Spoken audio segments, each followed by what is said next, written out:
seja bem-vindo a mais um programa Direito Unifil aqui na UTV, da série Direito de Famílias. Quem está aqui para esclarecer vários temas, várias perguntas sobre o direito de família é o professor Magno Batista, professor do curso de Direito da Unifil, do Núcleo de Práticas Jurídicas, da pós-graduação em Direito da Unifil e também é advogado já há 20 anos nessa área.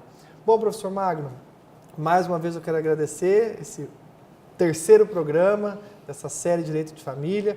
E agora o tema mais desse programa é sobre guarda, né? Então a gente está tratando, a gente falou no primeiro programa sobre casamento e união estável, a gente continuamos sobre casamento e união estável, partilhas de bens, regime de bens no segundo programa. E hoje a gente vai falar um pouquinho sobre guarda de filhos, né? Como é que fica essa questão da guarda em relação aos filhos? A né? questão Em da relação guarda ao casamento, não estável. A gente sabe que talvez seja o tema ou a grande discussão dos casais num divórcio, né? Numa separação, numa dissolução de uma união estável. Exatamente. Né? Havendo rompimento, né, os menores precisam de auxílio de ambos. Mas existe uma questão que precisa ser definida com relação a quem ficará sendo responsável por eles. Então, a lei ela traz duas modalidades de guarda. Nós temos a guarda unilateral ou exclusiva, que seria aquela que um dos pais ficaria como guardião, né, somente ele, ou a guarda compartilhada. Que hoje está muito na moda, né? Na verdade, é uma modalidade relativamente recente. Então, ela vem de 2008. Na verdade, então nós temos 10 anos de regras a respeito de guarda compartilhada. Antes de 2008, era a única guarda, era exclusiva ou unilateral. Por isso que havia, às vezes, uma grande briga num processo, justamente porque era só um que podia ficar com a guarda do filho. Né? Exatamente. Então, né, com a guarda compartilhada, né, esse leque foi ampliado. Então, aí, se houver um consenso entre os pais, né, pode ser optado pela guarda exclusiva ou pela compartilhada. Mas o que a gente tem visto, né, é o quê? Na verdade, o que seria essa guarda compartilhada? Né? Porque o entendimento, né, de algumas pessoas é no sentido de que eu vou compartilhar a guarda para não ter que pagar pensão. Né? Porque se eu tenho a guarda compartilhada, eu fico, né, isento de pagamento de pensão. E guarda compartilhada, o entendimento também que às vezes as pessoas têm, é que ora a criança vai ficar na casa da mãe, ora vai ficar na casa do pai. Não é necessariamente assim. Não é assim. Né? Isso seria uma modalidade de guarda alternada. Né? E essa guarda alternada, ora aqui, ora lá, né, é uma questão, na verdade, né, os estudos de psicologia, eles entendem que realmente não é a melhor forma, né, de estabelecer a questão da guarda. Né? Então, o compartilhamento, antes de tudo, é compartilhar decisões. Né? Os pais, em conjunto, definirem os rumos, né, da educação, da saúde, alimentação, as atividades dos filhos. Mas aí ele continuaria num local só. Exatamente, aí nós teríamos que ficar, estabelecer, mesmo que a guarda seja compartilhada, né, há necessidade de estabelecer uma casa sede, ou uma casa base, que pode ser a da mãe ou a do pai, e um regime de convivência. Né? Então, a ideia equivocada de compartilhamento de guarda, né, no sentido, não, vai ficar uma semana comigo, uma semana com a mãe. Isso não é o ideal, porque as crianças, em regra, elas precisam do quê? De estabilidade, de rotina. Né? Então, o compartilhamento é mais no sentido da questão das decisões. Exemplo, claro, é quando as pessoas estão casadas, as situações que envolvem os filhos, elas são resolvidas em conjunto. Né? Eles vão conversar a respeito do que é melhor para o filho, não o que é melhor para a mãe ou melhor para o pai. Isso seria transportado numa situação de separação, o que não é fácil. Né? As situações de separação às vezes não são as ideais, as situações às vezes elas se mostram difíceis. Né? Mas o Instituto ele tem crescido em incidência e os estudos demonstram que seria a melhor modalidade. Né? A guarda compartilhada. Exatamente. Tá, né? É que a gente tem a visão equivocada que acha que a guarda compartilhada seria a guarda alternada, não tem nada Não. com a outra. Estabelece-se uma casa sede. Inclusive, é possível compartilhamento de guarda de pais que moram em cidades distantes ou cidades, né, diferentes. Né? Então, isso não impede o compartilhamento de guarda. Né? E as desavenças entre os pais também não impedem. Né? Não impede que essa guarda seja compartilhada. Né? E como que fica o direito de visita aí no caso, né? Em relação principalmente ao genitor, né? Então, porque às vezes a mãe teve o filho com o namorado, e aí ela constituiu uma nova família, e em tese ela estaria com a guarda da criança, né? Mas como é que fica em relação... Muitas vezes se discute, às vezes o pai até aceita facilmente que a mãe fique com o filho, né? Mas aí se discute muito essa questão do direito de visita. Como é que é? O que o juiz tem que avaliar? Como que isso é discutido? Que a convivência, né, da criança com o genitor é essencial, né? É essencial. O foco nas lides que envolvem guarda é sempre a criança, é o menor. Então, se não houver um ajuste entre os pais, né, porque antes de tudo eles que são os pais, deveriam exatamente, eles deveriam, né, já fazer o quê? Né, um regramento a respeito do que seria, né, o ideal para que eles tenham um convívio maior ou mais amplo possível. Se houver divergência, esse ajuste não for possível, o juiz vai ter que atuar e vai ter que regrar essa questão das visitas. E via, né, normalmente laudos de equipe de apoio. Então, as varas de família, eles têm uma equipe técnica de apoio, compostas por psicólogos, assistentes sociais e sociólogas, que nessas situações onde, né, há divergência, o juiz ele determina que seja feito um estudo psicossocial, né, para identificar qual seria a melhor modalidade de guarda e como é que seria né, o regramento no convívio, né, que seriam as visitas. Mas...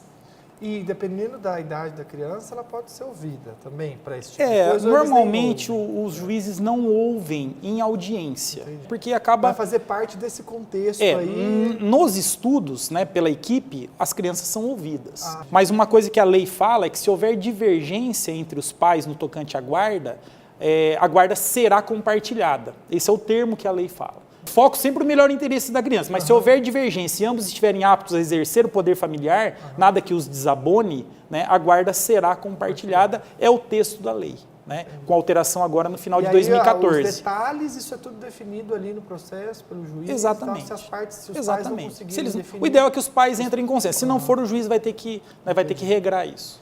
E um detalhe interessante agora é a questão da pensão, né? Sim. Como é que fica essa questão da pensão alimentícia? Mas aí você vai me responder no próximo bloco. Claro. Eu vou fazer o intervalo, a gente volta já, não saia daí. O Ministério da Educação confirma: a Unifil é o melhor centro universitário do Paraná, com a maior nota no Índice Geral de Cursos. A Unifil lidera o ranking principal, com o melhor desempenho entre todas as instituições privadas de ensino superior do Paraná. Conquistou novamente o Conceito 4, o mesmo de grandes universidades públicas como o UEL, o UEM e Federal do Paraná. Unifil, movendo o ensino de qualidade. Agende sua prova. Faça sua inscrição pelo site www.unifil.br.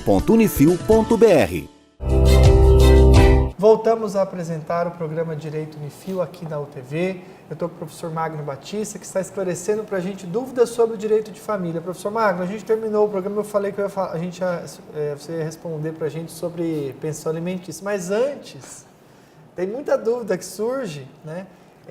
Eu queria que você falasse, a gente estava falando de guarda no bloco anterior, e a questão, o que é alienação parental? A gente percebe que muitas vezes essa questão do direito de visita, ou aquele que fica com a guarda, acaba muitas vezes praticando essa questão da alienação parental. O que é isso e como que pode ser evitado numa situação dessa? Você tem como evitar um negócio desse? Essa questão da alienação, ela vem de estudos da psicologia. Então é um tema relativamente recente, existe uma lei que trata da alienação parental. Basicamente seriam atos praticados pelo genitor, em regra o genitor guardião, aquele que tem a guarda, contra o outro genitor, né? No sentido de desqualificá-lo, de depreciá-lo, de, né, incutir na cabeça do filho que ele não presta, que ele não gosta da criança, que ele não é um bom pai, que ele não paga a pensão porque ele não gosta do filho, enfim, que está discutindo com a mãe em situações que poderiam ser evitadas. Enfim, faz a cabeça da criança contra o filho. Né, pra criança, às vezes irreversível. Então, essas atitudes que denigrem a honra do outro, ou o que o filho desconstrua aquela relação, né, do pai ou da de mãe, carinho, de amor, de forma proposital, ela tem, né, um enquadramento legal, que pode, inclusive, resultar, né, em algumas medidas de restrição, a ponto, inclusive, de reversão da guarda. né? Então, se for caracterizado atos de alienação parental, né, o juiz pode aplicar multa, pode fazer restrições no tocante à questão do convívio ou mesmo, né, haver a alteração. Há um projeto de lei, inclusive, para tipificar como crime a alienação parental. Isso que eu ia né, perguntar. de chegar a ser tipificado como crime. No caso de quem está com a guarda, ele tem que entender que falando mal do outro, ele está prejudicando o próprio filho, Exatamente. né? Ele está usando... Então, que em regra, ele usa o filho para atingir, né, o outro genitor, o que não é uma situação que demonstra, né, equilíbrio. Na verdade, teria que incentivar o convívio. Então, quem pratica esse tipo de ato, se realmente comprovado, pode chegar a perder a guarda. Pode. O outro cônjuge, Pode. então, pode conseguir pegar a guarda. Pode. Se ficar caracterizado que há atos de alienação, em regra, através de estudos, de estudo psicossocial, que o juiz determina que seja feito, é possível em casos extremos, sim. Eu estou atuando num caso agora que no relatório ficou constatado indício de alienação parental e a mãe quer se mudar para o exterior, 10 mil quilômetros de distância. Então, há uma situação que pode, inclusive, caracterizar definitivamente que é uma situação de alienação. A pensão alimentícia. Quem tem direito? Porque depois da guarda, talvez a maior discussão seja em relação a patrimônio e pensão. Né? Então, a briga é porque o pai sempre pode dar mais. A gente está falando do pai porque normalmente a mãe quem fica com a guarda e que pede a pensão. Né? Os direitos seriam iguais, mas a regra estatisticamente, isso, né? sim. 90% das ações que envolvem divórcios, né, onde há filhos menores, né, as mães, em regra, ficam com a guarda. Né? Se não unilateral, compartilhada, mas com a casa-sede da mãe. Né? Isso é regra ainda. Entendi. E essa pensão aí, quem que tem direito? Bom, então assim, a questão dos alimentos, né, é alimentos em sentido amplo, tá? Não só aquilo que seria necessário, né, a alimentação propriamente, mas ao vestimento, calçados, educação, saúde, moradia, transporte. Então, seriam os alimentos que nós dizemos, os alimentos civis. Então, no caso, primeiro, para que haja a possibilidade de se pedir alimentos, tem que haver o quê? Um vínculo entre as duas pessoas. Né? No caso do filho, esse vínculo é através da certidão de nascimento. Então, se ele é filho, ele tem a possibilidade de pedir alimentos para que o pai, em regra o não guardião, auxilie na manutenção. E esse vínculo pode ser, inclusive, o vínculo de casamento. Então, quando a gente fala em pensão, não fica necessariamente restrito aos menores. Né? Pode ser, inclusive, o cônjuge ou o companheiro. Exatamente. Aí o segundo requisito seria o quê? A demonstração da necessidade de receber esse auxílio. Os menores, obviamente, não têm condições de se manterem por si. Sim. Eles precisam do auxílio. Presumidamente, exatamente, precisam do auxílio dos pais. No caso do cônjuge, essa necessidade tem que ser comprovada. No caso de um divórcio de pessoas... trabalha, ganha super bem, ela teria necessidade. Divórcio de pessoas que já têm uma certa idade. Ela casou cedo, se dedicou à família, né, não abdicou dos estudos, né, e depois se vê numa situação de divórcio. Não tem a quem se socorrer. O marido ou o ex-marido teria que ajudar? Em regra, né, esse dever pode ser imposto a ele. No caso dos alimentos aos filhos, tem que então demonstrar a necessidade, que no caso de criança é uma necessidade presumida, e de outro lado tem que demonstrar a condição econômica de quem paga. Quem que poderia pedir essa pensão alimentícia? Então, os filhos menores? Os parentes, porque ele é um direito recíproco. O próprio Código Civil... O pai para o filho para o pai... Na verdade, os menores pedem pensão aos pais e os pais, no caso de enfermidade, no caso, né, de velhice, de necessidade, pode pedir alimentos aos filhos. Então, ele é recíproco por conta disso. A gente fala, mas só os filhos menores pedem. Não, eu tenho casos em que os pais, ou o pai, no caso, especificamente, pede pensão para os filhos. E até que idade, mais ou menos, a jurisprudência ou a legislação traz que filho poderia pedir? Até completar 18? Na verdade, sim. 18 anos seria o marco para plena capacidade civil. Né? Isso está no Código, né? Então a pessoa plenamente capaz, 18 anos, em regra, cessaria o dever do pai de auxílio. Mas, se ele demonstrar que estuda, que, né, não tem condições de se manter, a jurisprudência entende que até os 24 anos, que seria o período provável para a conclusão de um curso superior regular. Ele provando que estuda. Que estuda, exatamente. Mesmo que ele tenha um ganho, faça um estágio, aí o juiz vai modular essa questão do valor. Mas então, até conclusão do curso superior, poderia, né, o pai prestar esse auxílio. E os avós podem ter que pagar ou podem pedir também? Na verdade... Tia parente, de modo geral? Não, há essa possibilidade. Não, há. A lei fala que, na verdade, então, né, entre ascendentes e descendentes, no caso, os filhos podem pedir dos pais e os pais dos filhos. No caso da impossibilidade do pai, a regra do código é que iria para o ascendente logo após. Então, o pai seria ascendente em primeiro grau, seria o avô, ascendente em segundo grau ou a avó. Aos avós, né? Aos avós. Só que tem que ser através de uma ação. Tem um né? nome específico também. Alimentos avoengos. Avoengos. Né? Então, eu li uma vez e falei assim, nossa, avoengos seria... Só que essa responsabilidade dos avós, ela é suplementar. Né? Ela é subsidiária, ela é complementar. Se o pai ou a mãe não tiver condições, tem que haver prova de que o pai, que seria o obrigado principal, que estaria ali já no primeiro grau da responsabilidade, não possa, por algum motivo ele não possa. Aí teria que haver uma demanda contra os avós. Né? Então é possível sim. E com relação à limitação, todos os parentes? Não. Ficaria limitado aos ascendentes em primeiro grau, se não houver ascendentes, descendentes, e fica limitado ao colateral em segundo grau, que seriam os irmãos. Não passa do irmão. Entendi. Então sobe... Tio-tia, no caso. Não, tio-tia já é terceiro grau. Ele já estaria fora da obrigação de prestar alimentos. Vai até o irmão. O irmão do... O irmão de quem precisa. Tá. De quem não precisa. É não é irmão do pai. Não. Não é irmão do pai ou da mãe. Entendi. Não. É irmão de quem está pedindo a pensão. Se eu um dia passasse necessidade... Você vai pedir para os seus pais... Eu poderia pedir para o meu pai primeiro. Primeiro pai e avô. Pai, avô, bisavô. Se não houver ascendentes, seu filho, né, neto, bisneto, trineto, tetraneto. Primeiro tem que seguir toda a linha. Tem. Sobe, depois desce. E daí, se não houver nem ascendente nem descendente, colateral. Seu irmão. Entendi. Seu irmão. Até ali. Até aí. E há uma crítica a isso. Por quê? Porque os outros parentes, que seriam até os primos, quarto grau, herdam. Então, eles estão na linha sucessória. Então, se uma criança que tem necessidade de receber pensão, né, só tem um primo, esse primo ou um tio, ele não estaria obrigado a pagar pensão. Mas se essa criança vier a falecer, o tio herda. Então, há uma crítica um tocante, não há uma simetria. Até o grau sucessório. Exatamente, não há uma simetria entre o obrigado a prestar alimentos com aquele que receberia a herança. Né? Então, E para a gente encerrar esse programa, como é que fica essa questão do percentual? Existe um limite, por exemplo, de ganho, um percentual do ganho do pai, ou se o pai não tem condições, você falou do avô, se tem um valor do salário, um percentual do salário, tem uma regra, é legal isso ou é uma questão jurisprudencial? Na verdade, a lei não fala em percentual e não fala em valor. Né?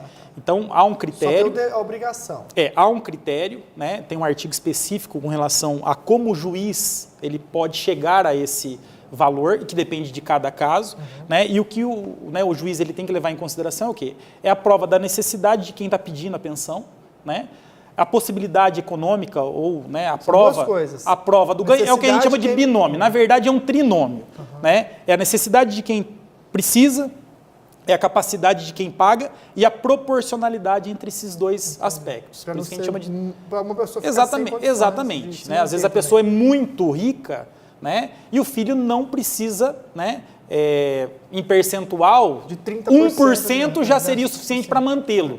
Né? Enquanto que alguém que seja assalariado, 1% representaria, né, 10 reais. Né? Enquanto que 30% para quem ganha muito pode ser, né, também proporcionalmente, né, excessivo. Então pode ser, o percentual pode ser maior justamente para quem ganha menos, para poder... Exatamente. E para quem ganha muito bem, talvez o percentual menor. E a jurisprudência entende que o máximo seria 1/3 dos rendimentos líquidos. Entendi. Mas isso também não está na lei, é uma construção jurisprudencial. Exatamente, mas eu tive casos do pai ter que pagar 50% dos ganhos, porque tinha 9 filhos. Nossa. Então, 9 filhos, 50% seria pouco para os filhos. Lógico, para os filhos, pouco, mas para o pai, muito. Lógico. Né? E aí o equilíbrio, que é a proporcionalidade, tem que, né, o juiz vai ter que aplicar. Tem que se manter, né? Exatamente. Mas 50% com 9...